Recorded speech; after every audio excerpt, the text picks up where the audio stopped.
Take 100. Okay. So I'm going to get quick in it. My name is Lorenzo Carpenter. I'm 21 years old. 12 brothers and sisters, and I'm the 8th child. Nah, I'm messing with you. That's not my real voice. But yes, 12 brothers and sisters, and I'm the 8th child. I was born and raised in Pittsburgh, PA. I went to the school Lincoln, and I was also raised in Lincoln for 7 to 8 years. I went to Lincoln School, pre-K, and also as well Lincoln for kindergarten, pre-K, second, and third, all the way to the end, almost 4th grade. And I ended up transferring down to and moving to Hilltop, this place called Hilltop. And I was there for about 5 years. After that, in the midst of me going there, I was in Faison, the school there. And, being a kid, that's just another experience, moving, place to place, willingly or not willingly, it was perfectly fine for me, or however it needs to be. I hurt a little bit, but it was what it was. My mom and dad are still engaged, not engaged, but, still together, married, like 25 years or 21 years. After I went from Hilltop, I had moved down to Hungwood. And I wouldn't say they're all the same, but they're all right around the corner, They're all potato. It's just they all are embraced in different ways. So they all say different things, go about it different ways. However, in the midst of me going down, to Hungwood, I moved to a different school as well as I'm growing. And I went to Obama for middle school. And I went there from 6th grade all the way to 8th grade. In the midst of that, about 8th grade, 9th grade is where I started to hit that phase of figuring out who I was, but also going down the path of still trying to see who I was. I was trying to figure out, but I was still trying to see if this is where I really wanted to be, if this is who I was really called to be. So with that, it's like I ended up going to Westinghouse, and Westinghouse was a movie. It was really lit. It was really fun, just as Obama, You get to the point to where in these phases, basically I had to realize that I question a lot. Now, what I mean a lot, I was always that one kid. First of all, I can remember when I was up to 2 years old. So I was that one kid who happened to question and just be on some, why do we not have to suffer, but why do we continue to keep repeating these psychological patterns? At the time, it was more, why do we keep repeating these set patterns to where we feel as though we're not good enough, or we feel as though like people like me who genuinely have a heart and genuinely want to love others unconditionally instead of conditional, which is mutual grounds, and to love unconditional is to see someone through thick and thin, through high and low, and that is a very big difference, because what someone else loves, what someone else hates, someone else loves, and what someone else loves, someone else hates. And it's a very strong word, so it got to be something that's connected to it, whether traumatizing wise or a trigger. So we'll kind of use a different word down the line. Work with me as well. I'm from Pittsburgh, so I recognize my slang is a lot different than how other people's is, and I can kind of talk a lot more faster. So I'm been trying to get better at that. So I'm all for the constructive criticism. Just let me know whatever you need, whatever resonates with you. So in the midst of me experiencing that and me questioning a lot, I had to really think a lot to myself as me being someone who's a comedian, or not just a comedian, a class clown, or not just a class clown, a comedian. Someone who put a lot of masks on for others in order for me to please them, aka people please them, which a lot of people with innocent hearts or people who want to see the best of people typically do. We know what's best for a lot of other people and can hear them, and we're listening ears, and we're all eyes and all of these things, but when it comes to ourselves, it's very hard for us to listen to ourselves, and we think we are, and a lot of other people think they are, but in reality, we start to kind of get this anxiety and go through these phases in our life to where we kind of don't know who we are, and we're kind of questioning a lot, and we kind of get fed up with living. We're tired of living. In reality, we're just really tired of not living, We somehow, some way tricked ourselves psychologically and mentally within this complex to think that maybe we're not surviving, we're living. And no, reality is we're surviving, Or like I just said, we're tired of not living, And once we start to really know the difference of that, we'll actually start to help ourselves to be more authentic and be more real and honest with ourselves, through the thick and thin, through the high and low, loving ourselves unconditionally. And you're like, okay, what does that have to do with, your process, your awakening, your enlightenment? It's to let you know that in the process of me questioning, I have to unravel myself, even at a young age, 7th grade, 8th grade, just questioning a lot, going on in 9th grade, really being like, wow, like, I'm starting to really see why these old heads or OGs or these queens is starting to say, like, half the people you're gonna, when you get to high school, basically, like, or you getting out of high school, majority of people or you're gonna see aren't gonna start to, be your friends, or they're gonna do bad things to you, or they're gonna walk out on you, or they're gonna end up being your bestest friend, or they're gonna be your brother, or things like that. I started to really realize that at that age, and it really helped me a lot because it made me question the questions on myself and how real and honest I was being with myself. As I say, I didn't come from the best things, but I had enough to be on my back and had enough on my feet for me to be able to be prosperous in areas, to be grateful, to be abundant enough to where I knew that I may not have the best, but it could have been worse. It could have been all types of things that played to where I was at that moment.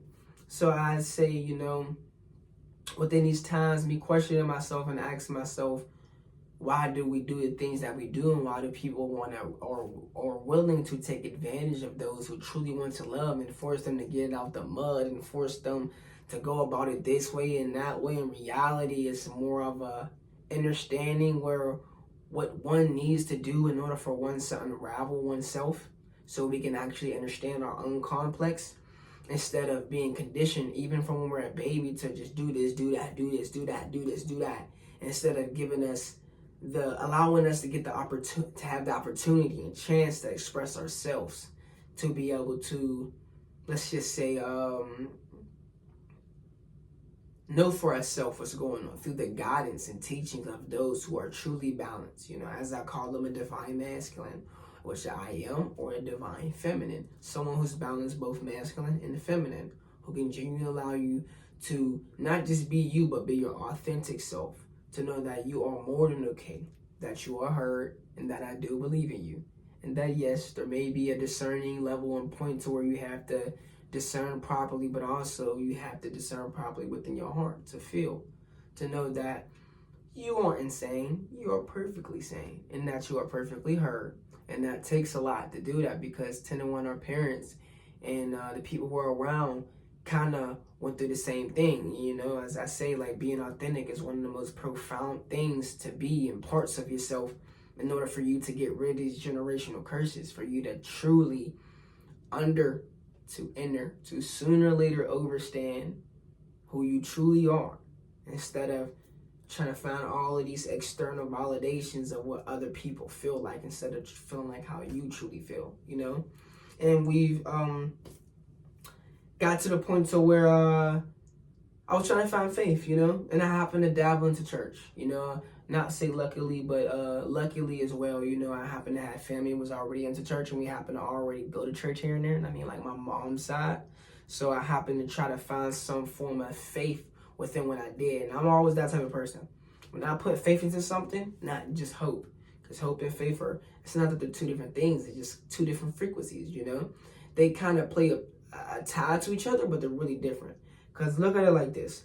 If I put faith into me getting good grades, that's me stating that I have the self-love and determination and also discipline to be able to know that I can overcome this, because I've studied every day.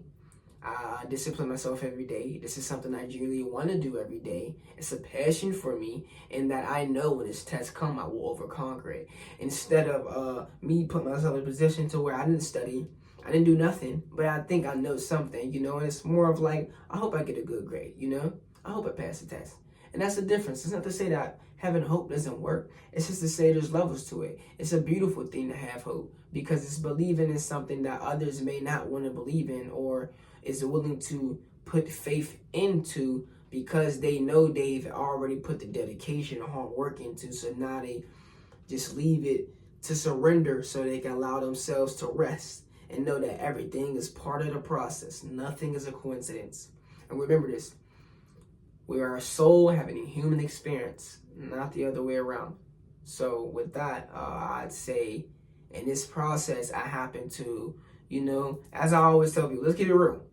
Let's get real. We in poverty. Like, I'm not saying we in poverty. We was raised in poverty, So like, and if you wasn't still, the homes that people claim to be full on Christians, but they're going through all of this, we had to fight ourselves and battle between we supposed to do this, but reality is telling us to do that. Or I'll give you inference. It's like someone, your mom and them saying don't smoke or don't drink, but then they smoke and drink right in your face, and they say stay in the child's place. And it's more like, like it kind of doesn't add up, because through reality, that the reality that's hitting us is causing us to really think like, dang, like, well, like, is this good for me? Because I see that when you smoke, it makes you genuinely feel happy. And since you're not practicing what you preach, and if those who study psychology and study therapy, or just really pay attention, you start to understand, it rubs off on you. It makes you feel as though, well, maybe this is happiness. Maybe this is what gets people feeling comfortable and relaxed, So instead of them really trying to balance it, and them at least prepare us and give us the strength to protect ourselves through the guidance of allowing us to, if we do and was to make these decisions, to have the proper knowledge and heart, to be stable enough and grounded enough to know that it's okay to dabble in our lower and higher self in order for us to build us, to have a true clarity and valid mentality when it comes to making these decisions. They'll rather strip it from us and take it away from us, and then how it be probably. It's like I was trying to say this in the other videos, but it kept cutting off. It's like everybody, you got a curfew, right? But everybody outside playing not just ding dong ditch, but release the den. You're gonna be out there like, you're gonna be looking at that window sad and upset.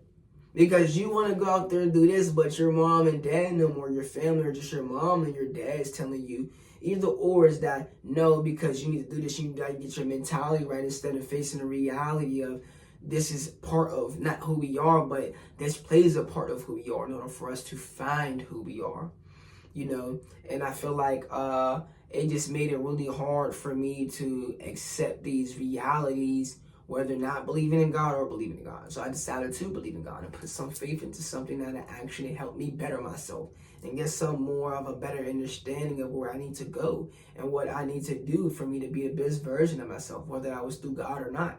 And I truly felt like it was through God, because I was a passionate person.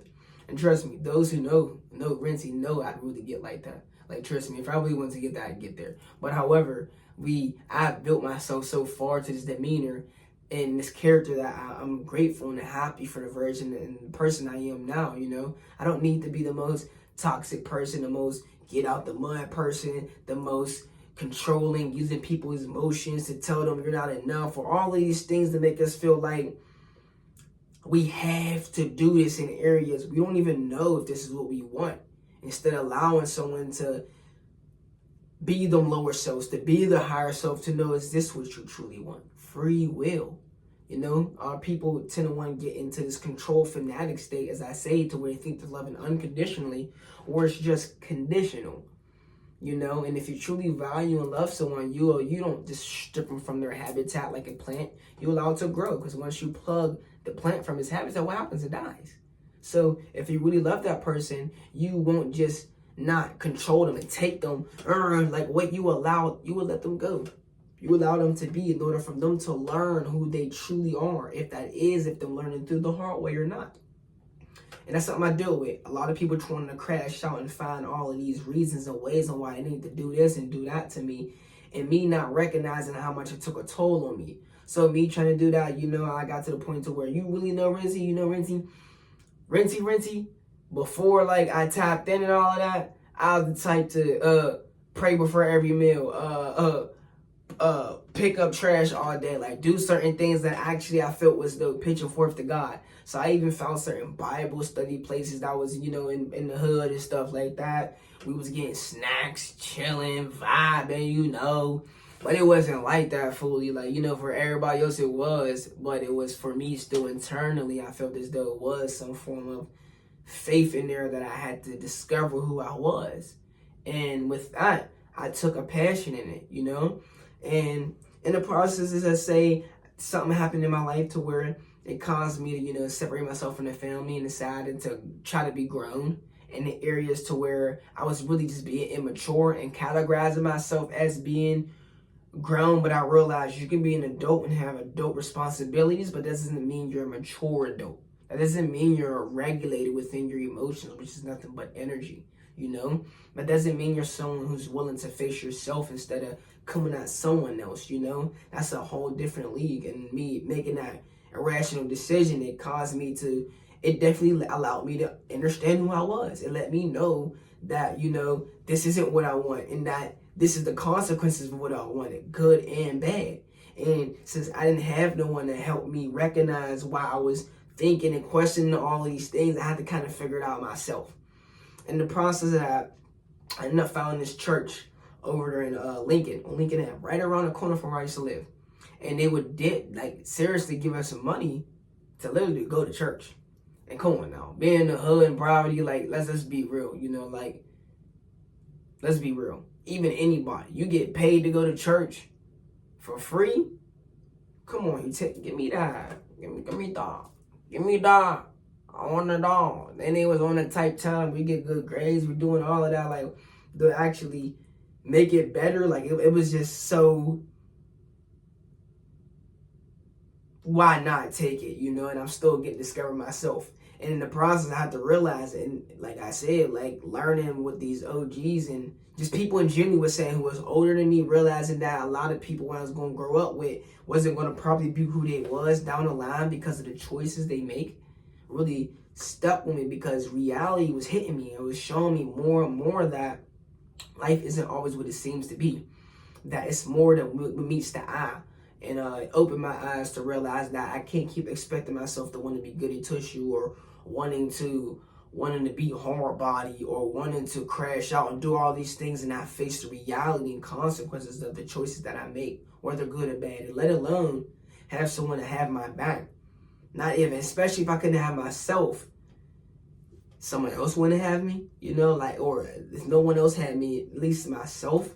I didn't have myself. It made it really hard for me to be able to express myself, to be authentic, because I kept constantly pulling people up that I didn't know how to pull my own self up. My hands was hurting, and I didn't recognize it, and everybody pointed the finger at me as if what I did was irrational. I didn't have no boundaries within myself. When in reality, they did just as worse, or probably even worse than that, worse, I should say. So it made me really think, and it's time to where I kind of pushed the Christianity out in the back of my head to where it was ninth grade, 8th grade, let's be real, in the hood, you're probably smoking weed, you're drinking, you're out here trying to talk to females, you're out here trying to be young and dumb in a sense, but experience, But like I said, it'd be very beneficial if we had someone to just give us some form of balance and guidance to really show us unconditional love and see us for who we were and guide us instead of wanting to control us. And then when they seen how we was trying to control, use our emotions against us when they couldn't even face their own emotions. Which I started figuring out there's a lot of toxic masculines out here who do that. A lot of toxic feminine who do that, But it's the ones who truly see us for who we are, to be like, I believe in you. And stick with us through those moments to allow us, even if it comes to allowing us to allowing them to allow us to let us go. Instead of pulling us and be like, I loved you, that's why I did it. Instead of be like, I loved you, that's why I let you go. Allow me to own that to myself. So in the process of me going through this church, I kind of just had deep back in my brain on some, well, it's either heaven or hell. I make the wrong decisions, I make the good decisions. Either way, I just want to smoke my, my little gassy. I'm out the way. I'm not no crash y'all. I'm not no selling drugs. I'm out here doing all this stuff. I'm just chilling. I'm vibing. I'm watching my anime. You feel me? I got my plants. I'm chilling. I got my little squad, my little fam. I got my family over there. And family's what you make it. So down the line, you building your little family who ain't family, But it was still a process for me to recognize that I was kind of happy, but I was pushing so much things back and had so much things resented that I kind of pushed it to where I kind of started to see why people lash out or want to control things and be control fanatics, because they got so much, they self-sabotage so much or sacrifice so much for others that they really didn't recognize how much they did do it until they just snapped. And then when they snapped, they were called crazy. And instead of being looked at crazy, no one was really able to just hear them for the pain and hurt and sorrow that they went through. Instead they, as I said, they point the finger instead of, acknowledging who they are and letting them be heard, And that's something I have to go through on my own. I happen to do it for others, allow them to be flourish and embrace their energy properly through how they embrace me. But when it came to me, they were never there for me. So me being in church and going to this and getting money for it, and me just being able to be myself and still get some type of benefit of it, it kind of made me ease a little bit, but I'm still questioning a lot. So I'll never forget the day was May 5th, 2019. And I was with these two particular people. Too funny. Skelling the church. Skelling me. Aliens this, aliens that. They put the oil on your head and all of that. And it was on some basically like, you pushed me back. It didn't work. All of this, all of that. And it was really funny for a moment, but I'm a balanced person, so I'm not the person to just come at things always like that. And it was fair for him to do that because in some form way it was his truth. However, for those who don't know or may not be able to perceive it properly, it can be conceived as not arrogance or it can seem as ignorance, And ignorance is bliss to a lot of people. So I'm a very balanced person. I'll put it to the aspect of tenderheadedness. I used to be tenderheaded, but I ain't gonna cry for getting my hair done. And if I did, I'd probably be like one tear. You see the meme with dude getting his naps pulled. He's just like, one tear come out, and then I was never that person to just cry crazy. Like, nah, like my pain tolerance is pretty decent, pretty balanced. So like when it came to things naturally, I would want to genuinely get a true response on what's going on instead of just making these assumptions out of how I just felt instead of what was needed to feel in order for me to become great, which could help others down the line. And when that happened, it was my turn to put the oil on my head. It was kind of like when he leaned me back and I tried to get up. It was as if I couldn't move, like sleep paralysis. And it was exactly like that. Like I can feel and still think I seen, but I wasn't seeing nothing. But when I tried to move, I really couldn't get up. They know how it be. If you had sleep paralysis before, those who's not mastered it, but found a way to get out of it, you can get your little counts in and you breathe. We get out of it. I tried and I couldn't get out of it. He's speaking in tongue, doing whatever he's doing. As I said, around the time, I was going through a lot of pent up things. And when he was done, it was regular. It really was. I'm be honest. It was regular, like right after he was done. And I kept it a buck with him. Like, I didn't feel nothing. I was pretty cool. But the moment I was finna sit down, it's like I felt like I had to cry, but I didn't feel like I had to cry. Meaning like I felt like I had to cry, but I was thinking I didn't need to cry. Like there was nothing psychologically that I went through to make me feel like I need to cry. Nothing. I was laughing. I was chilling. So it was one of those moments like for you females or queens out here, y'all know when I used to get so mad or I get so mad, y'all cry. It was one of them, like, y'all don't really want to cry. I just that mad. I never really understood it, but until that moment, I understood it. Like, I really started getting mad because I was really finna cry. And it made me really think, like, what is going on? Like, what is really going on to conjure up within me? Like, why do I want to cry so bad? So I ran out. I got the gang with me. I'm chilling, man. And I got people around me. I'm not, come on now, where we from? I'm not having nobody see me cry. Like, nah, I'm not with none of that. I'd rather laugh it off or something. So I run out, I get to crying, etc., etc. In the midst of me crying, the lady come out, she's like, oh, baby, God, it's Jesus. It's God, it's the Jesus, it's the Lord, And I didn't think of nothing. I just allowed me to cry and express myself. And I'm really trying to sum this up because I made about a video of like an hour to almost an hour and a half. And I tried to sum it down, but it just didn't work. So I'm really trying to speed it up. And with that, after that happened, it was like I was questioning, everything started hitting me. I ended up seeing this the show called Ancient Aliens. And it was questioning the questions of the questions of the questions that was questioned in order for me to question what was questioned. And in the midst of that, I was like, Well, if aliens is truly, truly real, because of course I thought of aliens being real before, but no one really took the time to really grasp it, really have the scientific evidence, the actual proof around this time, 2019, 2018, and see all the things that's happening now in 2025. For you to accept that, it was more of a philosophy. It was more of, no, they're real because of this and that. You really couldn't back it up, but you can back it up in some form of way. So for me to see some type of scientifical backed up evidence placed to really show that aliens was really real, and talking about these Egyptians in a way, because they didn't get deep into it. They just said the Egyptians got some power from the aliens. It really opened my mind to really think and question, like, well, are they believing in the Bible? Like, well, and if so, like, is there a heaven and hell for them? And even if so, like, why didn't they come help us in slavery? Or why didn't they just come unify the world? Why didn't they just come unify everybody?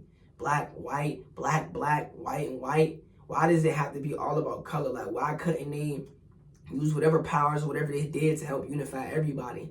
Why are we all in this conflict and making us go against ourselves to where people continue to keep hurting themselves and sooner or later each other because they didn't heal internally, you know? And that genuinely opened my mind and my perspective. And after that, I started questioning a lot. I really started to understand that things is more than what I thought it was. And as I say, I'm not here to be a disclaimer to the Bible and all of these things like that. I'm here to say if I was to be like that, that Bible is very allegorical.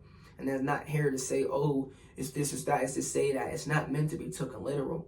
You must really have a discerning mind and connect your mind with your heart. And then if you have a true perception and perspective of what you need to do to be able to perceive what's going on, instead of looking at it for how we want to feel and how we do, and knowing that all of that things is not a precursor, but it's a form of a generational curses, which is nothing but just psychological patterns our people kept repeating and sooner or later pushing on us, you know. And once I started to realize this this documentary came across me called Outwitting the Devil. And when I watched this Outwitting the Devil, it explained basically and got more deeper into how good can be bad and bad can be good, and how much we dabble into these lower forces and higher forces without us even knowing it, through free will, through choice, and how it all starts with us. Whoever it is, you know, you are really supposed to be the creator of you are supposed to be the creator of your creation, you know. It's not to say that you can't help others and help heal others and all these things, but you have to first have clarity within yourself, whether that is through someone or through a resonance of someone, which sooner or later is just another part of yourself. Meaning if I'm doing football and somebody else doing football and we both working out, I would hope that we kind of both, and we in the gym, we both working out to, you know, get somewhere forward down in the football league. Not we both in the football league and we both, you know, doing practice, and y'all are working out for basketball practice. You like, nah, but what I'm doing ain't working for you. So I mean, yeah, but like, I thought you were here for this. So, you know, that's what I'm saying is that, like, it opened my mind to, you like, well, Outwitting the Devil sounds crazy. I know, but it was more the philosophy of it. It was more of me understanding that it's, as I said, it's to overstand that it's more deeper than what I think it is. And that only gravitated me more down to this other documentary, and it was very powerful, very powerful. It's called Hidden Colors, and I always recommend this to a lot of our people and people in generally, to be more educated, to be more well-informed, and also to be heard in the areas that our people and people in generally haven't been able to be heard from, you know. It's not about color, it's truly about the soul and the spirit, like truly and genuinely. Like, this is why the people in the world is in the position we're in now, because we think too narrow-minded. We're looking too much to the people instead of just unlocking the door and opening the door and realizing there was a lot more past the door than what you was just looking at, which was just the people. So, in the midst of me going through all of that, let's just sum it up more, you know. I learned about meditation. I learned about, you know, letting go of this generational curse, what a generational curse was, which I said, the psychological patterns. And as I say, what we think turns into an emotion, and that emotion is energy. Sooner or later, that emotion is how we feel. And it's typically what we're going to do. You know, if I feel this way, and a lot of people think that life is all logical, but it's really not. It's really empathetical. Because before you make any logical decision, you're thinking still about how you feel and how it makes you feel. So if it genuinely makes you feel this way, then you're 10 to 1 going to make this decision out of how you feel instead of just always what you think someone's telling you what's the best for you. Because if you don't feel like this is the best for you, then how do you know it's truly the best for you? You're just winking it. You're just putting nothing but hope in it instead of just a little faith. And there's nothing wrong with putting hope in things, but at some point, it's okay to want validation and want clarity within these things to where you feel like you're not alone. You're not crazy instead of saying you're crazy because you keep doing the same stuff. Well, can you understand and elaborate to me why I'm doing the same thing on a balance level, or just going to tell me it's my emotions? Could you tell me why I'm really doing these things and you just going to tell me it's my emotions instead of also balancing and telling me why I'm repeating the same things because of my emotions, which is because of how I think. Balancing it, a lot of people can't do that because they either ran away from it, they didn't confront it, or their version of confront it was through survival instead of living, which you get that toxic trait from it because now you're moving within a selfish manner, which is a controlling manner instead of a self-love manner, a boundary level. I'd rather let you go, and I'd rather you see this for yourself after I gave you the keys to know that you have the power to speak up for what you want. Instead of telling you should have spoken up since you didn't speak up, I'm out of here. Oh, this is your emotions, this and that, and all of these things. But when it's you tell me this is what you want. And it sounds like a whole bunch of feelings, which I said back then, which is that whole contradiction. And then they use the contradiction, the narcissist or the people who's trying to encapsulate you into being less than who you are because they want to play it safe instead of facing that version of yourself. That part of yourself that's just only you're triggered from someone else because you haven't healed with it yet. So as I was saying, and I learned all these things, I was meditating one day and I had a DMT experience. I felt the energy rise up, and I watched a lot of other people and their stories. So I don't feel not crazy, but I don't feel too insane talking about it, and know that this is regular, now, truly within the era and time we're in. But it did happen, and it's more like if you do smoke, it's like being high, but like as I said, just you didn't smoke no weed. So it's like being high, but also with an overstanding and an overload of perspectives of what you need to do, and it's based upon feeling, it's based upon thinking, it's all a combination of it. And sometimes for me in that moment, it was so overwhelming that when I was so happy but sad at the same time, but happy, to where literally I went in the refrigerator and I just cried. I opened the refrigerator and I just cried. The same thing as it was when I tapped in to when the pastor did the oil thing on my head and all, and I'll tell you what that was about. That was just a metaphysical, scientific, spiritual thing. I said I can explain it always. I can explain it metaphysically wise, scientifically wise, spiritually wise, physically wise on what really took place that day. However, that's for another journey and another time. So with that being said, I sat there, and I cried, and I recognized that I gotta be vegan, which I am now, and it's a lot deeper than what I think it is. That my mom and dad and them aren't as crazy as they are. They went through dang near just as much as I did. How much we all are suffering. How much we all make ourselves suffer. How much we hurt others because we're hurting our own selves out of just neglectance to who we are, and how others neglected us because they neglected their own selves. And before we can even get to the authenticity part of ourselves, we really truly have to get past these generational curses and break them. As I said, which is just the complexes and psychological patterns we constantly get pushed upon us instead of allowing someone to actually help guide us through the choices and decisions we make out of what they've tried to help or aided us in, instead of just stripping us from where we're from and then telling us we're not good enough, or use our emotions against us, or to use our mentality against us and not balancing it because they didn't face their own selves. So as I want to say is, thank y'all for listening to me so much. And I really wanted to dabble more deep into this, but just let me know if I want a part 2, part 3, part 4. I can elaborate a lot more in this, Let me know also as well if my language, my lingo is a lot hard to discern from because of how I'm talking. But either way, I'm happy to be able to voice who I am, to be able to for y'all to listen, for y'all to hear. And remember, take what resonates with you. If it doesn't, leave it, you know. I just wanted to share my story and hope that a lot of you guys, reflections just was able to, it resonated with y'all, you know, and show y'all that, you know, it starts with you. And that you don't always have to be selfish for you to be self-love. Like, self-love is the true definition of quotation selfishness. Because when you create that boundary and someone do step that boundary, you know what happened. You know what you do. But it doesn't mean you didn't try and everything your capability and everything that you could have did to be able to help yourself and also someone else. To see that I will walk away before I dabble down into a version of myself that I'm trying to heal from, you know. So let alone if they didn't heal from it either. You know, they're like, well, what if someone's taken from me? What if someone's doing this? You got to stand on business. Well, then you have to. But that's the point of creating a boundary. So you can't be mad at yourself and hurt yourself, then sooner or later others, which it started with them. Since they didn't create that self-love, they didn't love themselves enough because someone didn't love themselves enough to let them be able to be loved that much. To be like, you got this. I believe in you. And whoever's watching this, I really do believe in you. I hope this resonates with you.